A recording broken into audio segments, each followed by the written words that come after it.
নমস্কার, টিভি9 বাংলায় আপনাদের স্বাগত জানাই। বিকেল ৫টা মানে পাঁচ কথা মানে এই মুহূর্তের সব থেকে বড় খবর উইথ লেটেস্ট আপডেট। আমি শুভজিৎ রয়েছি আজকের পাঁচ কথায়। ভবানীপুর এবার ভোটের ভর কেন্দ্র, একথার বলার অপেক্ষা রাখে না। নির্ভয়ে ভোট কেন্দ্রে যাওয়ার বার্তা নিয়ে পথে কলকাতা দক্ষিণের ডিইও। আস্থা বাড়াতে পুলিশ এবং কেন্দ্রীয় বাহিনী নিয়ে ভবানীপুরবাসীর সঙ্গে তারা কথা বলছেন। ছবি দেখাচ্ছি আপনাদের। বিধানসভায় সবাই ভোট কেন্দ্রে গিয়ে ভোট দান করিবেন। ভোট দান করতে কেউ বাধা দিলে সিআরপিএফ কর্মীদের সামনে সূচিত করিবেন।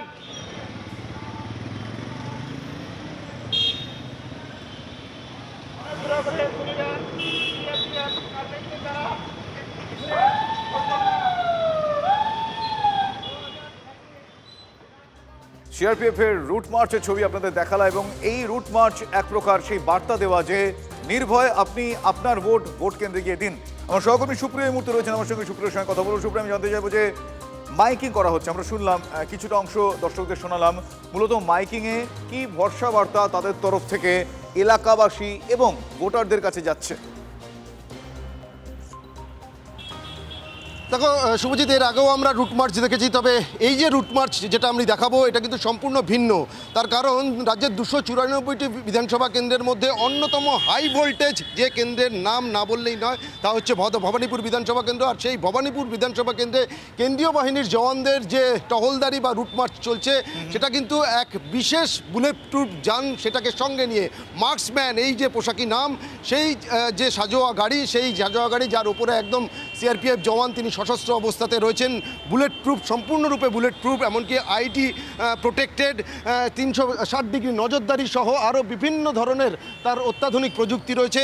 এই যে বিশেষ সাজোয়া গাড়ি, সেই সাজোয়া গাড়িকে সঙ্গে নিয়েই একেবারে কেন্দ্রীয় বাহিনীর জওয়ানদের রুটমার্চ চলছে। আমার ক্যামেরা পার্সন অর্ঘ্যকে বলবো একটু দেখানোর জন্য। আমার সামনেই দেখো লম্বা সারি দিয়ে কেন্দ্রীয় বাহিনীর জওয়ানরা, সিআরপিএফ এবং বিএসএফের যারা জওয়ানরা রয়েছেন তারা রুট মার্চ করছেন এবং একেবারে সামনের দিকে রয়েছেন দক্ষিণ কলকাতার ডিও, তিনি নিজে উপস্থিত রয়েছেন। কলকাতা পুলিশের ভবানীপুর থানার আধিকারিকরা তারা উপস্থিত রয়েছেন। একেবারে ডিও নিজে সিআরপিএফ বা বিএসএফের তরফ থেকে যেমন মাইকিং করা হচ্ছে ভোটারদের উদ্দেশ্যে, তার পাশাপাশি আমরা যেটা দেখলাম ডিও তিনি নিজে একেবারে এখানকার যারা বাসিন্দারা রয়েছেন বা নাগরিকরা বা ব্যবসায়ীরা যারা রয়েছেন তাদের কাছে সরাসরি পৌঁছে যাচ্ছেন, তাদের সঙ্গে তিনি কথা বলছেন।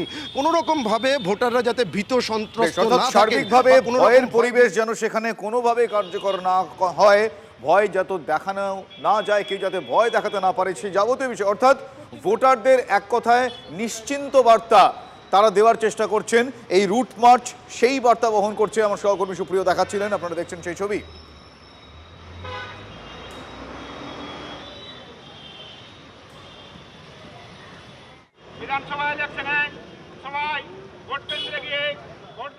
এবার আসি মিরাজ শাহ প্রসঙ্গ। ভবানীপুরের তৃণমূল কংগ্রেস প্রার্থী মমতা বন্দ্যোপাধ্যায়ের প্রস্তাবকের বাড়িতে আইটি হানা। 11 ঘন্টা পার এলগিন রোডে মিরাজ শাহর বাড়িতে আয়কর অভিযান চলে। আমরা সেই খবরে ইন ডিটেল বলবো, কিছুক্ষণ আগেও সেই খবর আপনাদের দেখাচ্ছিলাম, কিন্তু ব্যাক টু ব্যাক বেশ কিছু এই মুহূর্তে আপডেট আমাদের কাছে এসে পৌঁছচ্ছে, সেই খবর সবার আগে দেবো। তবে গড় রক্ষায়, মানে যেটা শুরুতেই বললাম যে ভবানীপুর হটস্পট বলার অপেক্ষা রাখে না, সেই ভবানীপুর মানে গড় রক্ষায় ভবানীপুরে মাটি কামড়ে প্রচারে মমতা বন্দ্যোপাধ্যায়। দ্বিতীয় দফার আগে টানা 4 দিন প্রচার কর্মসূচি রয়েছে তৃণমূল সুপ্রিমো। 24 থেকে 27 এপ্রিল লাগাতার সভা মিছিল করবেন মমতা বন্দ্যোপাধ্যায়। লোকসভা ভোটের নিরিখে পিছিয়ে থাকা যে ওয়ার্ডগুলো, যেমন ধরুন 63, 70, 71, 72, 74 নম্বর ওয়ার্ডে তৃণমূল সুপ্রিমো বিশেষ জোর দিচ্ছেন।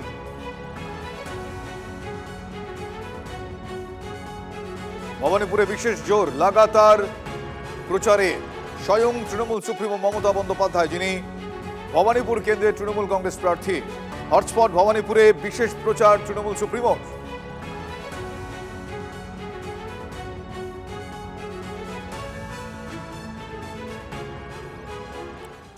বারবার ভবানীপুর কেন বলছি আমরা হটস্পট, তার কারণ পুরুলিয়ার কাশীপুরের সভা থেকেও কিন্তু শুভেন্দু অধিকারীর এই ভবানীপুর চ্যালেঞ্জ শোনা গিয়েছে।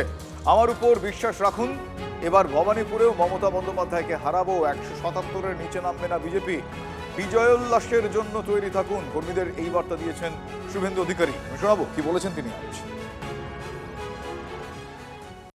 আমাকে বিশ্বাস করে রাখুন, আপনারা ফোনে রেকর্ড করে রাখুন, 177 নিচে ভারতীয় জনতা পার্টি নামবে না। আর একটা কথা আমি আপনাদের দিতে পারি, 2021-এ মুখ্যমন্ত্রী মমতা ব্যানার্জি আমার কাছে হেরেছিলেন। এবারে ভবানীপুরেও আমি ওনাকে হারাবো। আপনারা প্রস্তুত থাকুন বিজয় উল্লাস করার জন্য। আপনারা প্রস্তুত থাকুন নতুন বাংলা গড়ার জন্য। আপনারা প্রস্তুত থাকুন আগামী দিনে সোনার বাংলা গড়ার জন্য। আগে 2 নম্বরই করে জেলে যেত, এখন 2 নম্বরই করে বিজেপিতে যায়। সব কোন মাপ, ওয়াশিং মেশিন। কিন্তু আমি কথা দিচ্ছি এদের সব হিসেব হবে। মমতা বন্দ্যোপাধ্যায় উদার, আমি অত উদার নই। যারা আমাদের উপর অত্যাচার করেছে না, যারা আমাদের উপর অত্যাচার করেছে, বাংলার ক্ষমতা কি 4 তারিখের পর বোঝাবো। এদের প্রথম দফায় এমনি গণতান্ত্রিকভাবে মানুষ মাথা কাঁধ ঘাড় ভেঙে দেবে। আমরা মেরুদণ্ড, কোমর, হাঁটু, হাত, পা যেটুকু অবশিষ্ট থাকবে ভেঙে বলো হরি হরি বল, বহিরাগতদের খাটে তোল বলে বঙ্গোপসাগরে বিসর্জন দিয়ে বাকিগুলোকে ভাষণ দেবো। রবিবার জঙ্গলমহলে প্রচারে প্রধানমন্ত্রী নরেন্দ্র মোদী বিজেপি প্রার্থীদের সমর্থনে ঝাড়গ্রাম স্টেডিয়ামে সভা করবেন দেশের প্রধানমন্ত্রী। ঝাড়গ্রাম, গোপীবল্লভপুর, বিনপুর এছাড়াও নয়াগ্রামেও প্রার্থীদের সমর্থনে সভা রয়েছে প্রধানমন্ত্রী নরেন্দ্র মোদীর। তার সভার জন্য কড়া নিরাপত্তায় মুড়ে ফেলা হয়েছে ঝাড়গ্রাম শহর। আর সকালে সেখানে হেলিকপ্টারে একটা মহড়া হয়ে গেল। সেই মহড়া চলাকালীন সেই সময়কার ছবি আপনাদের এই মুহূর্তে দেখাচ্ছি আরও একবার।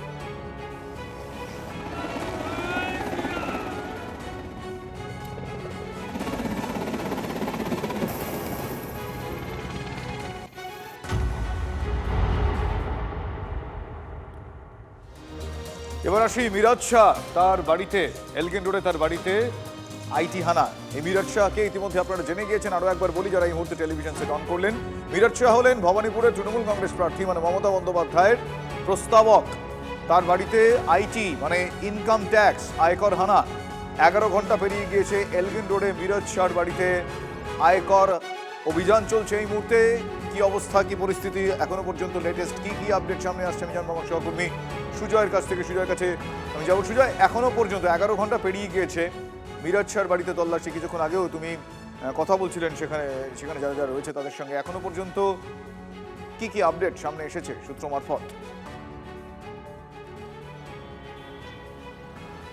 দেখো, সূত্র মারফত যেটা জানা যাচ্ছে যে 11 ঘন্টা নয়, তল্লাশি আরও দীর্ঘ সময় ধরে চলবে। এবং এই মিরাজ শাহের যে পরিচয়টা এই মুহূর্তে সব থেকে বেশি আলোচিত সেটা হচ্ছে মুখ্যমন্ত্রী মমতা বন্দ্যোপাধ্যায়ের ভবানীপুর কেন্দ্রের প্রার্থী হিসেবে তিনি যখন মনোনয়ন দিয়েছিলেন তার 4 প্রস্তাবকের মধ্যে একজন ছিলেন। এবং 2021-এও যখন মুখ্যমন্ত্রী ভবানীপুর উপনির্বাচনে তিনি প্রার্থী ছিলেন তখনও এই মিরাজ শাহ একজন প্রস্তাবক ছিলেন। কিন্তু তার বাইরেও তার পেশাগত পরিচয় রয়েছে। পেশাগত দিক থেকে তিনি ট্যাক্স কনসালটেন্ট, চার্টার্ড অ্যাকাউন্টেন্ট, তার একটি ট্যাক্স কনসালটেন্সি সংস্থা রয়েছে এবং যেটা এই বাড়ি থেকেই তিনি অপারেট করেন বা এটাই তার ঠিকানা সেই সংস্থার।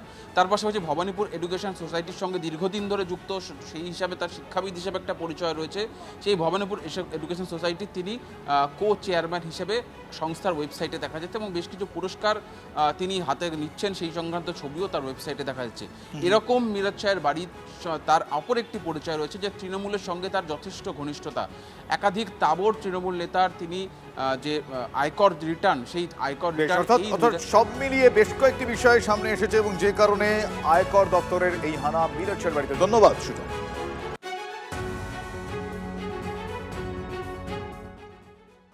হেলিকপ্টার পেলেন রাজ্যের মুখ্য নির্বাচনী আধিকারিক মনোজ আগরওয়াল। ভোট সফরে আগামী 20 এবং 21 এপ্রিল বিভিন্ন প্রান্তে যাবেন তিনি, তাই কমিশনের এই ব্যবস্থা বলে সূত্রের খবর। ইতিমধ্যেই এ বিষয়ে অনুমোদন দিয়েছে কেন্দ্র। মালদা, উত্তর দিনাজপুর, কোচবিহার, পশ্চিম মেদিনীপুর যাবেন সিইও মনোজ আগরওয়াল। এর আগে 2006 সালে হেলিকপ্টার পেয়েছিলেন রাজ্যের তৎকালীন সিইও দেবাশিস সেন। হেলিকপ্টার পেলেন রাজ্যের মুখ্য নির্বাচনী আধিকারিক মনোজ আগরওয়াল। ভোটের সফরে আগামী 20 এবং 21 এপ্রিল বিভিন্ন প্রান্তে তিনি যাবেন, আর তাই কমিশনের এই ব্যবস্থা বলে সূত্র মারফত আমরা জানতে পারছি। ইতিমধ্যে এই বিষয়ে অনুমোদনও পাওয়া গিয়েছে কেন্দ্রের তরফ থেকে। মূলত মালদা, উত্তর দিনাজপুর, কোচবিহার, পশ্চিম মেদিনীপুর যাবেন সিইও মনোজ আগরওয়াল। এর আগে 2006 সালে হেলিকপ্টার পেয়েছিলেন রাজ্যের তৎকালীন সিইও দেবাশিস সেন।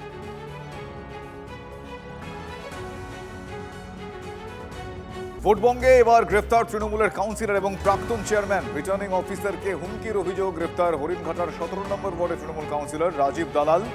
প্রার্থীদের মনোনয়ন জমা দেওয়ার সময় রিটার্নিং অফিসারকে হুমকির অভিযোগ, রিটার্নিং অফিসারের অভিযোগের ভিত্তিতে গ্রেফতার করা হয় কাউন্সিলরকে। ধৃতের বিরুদ্ধে 3টি ধারায় মামলা রুজু।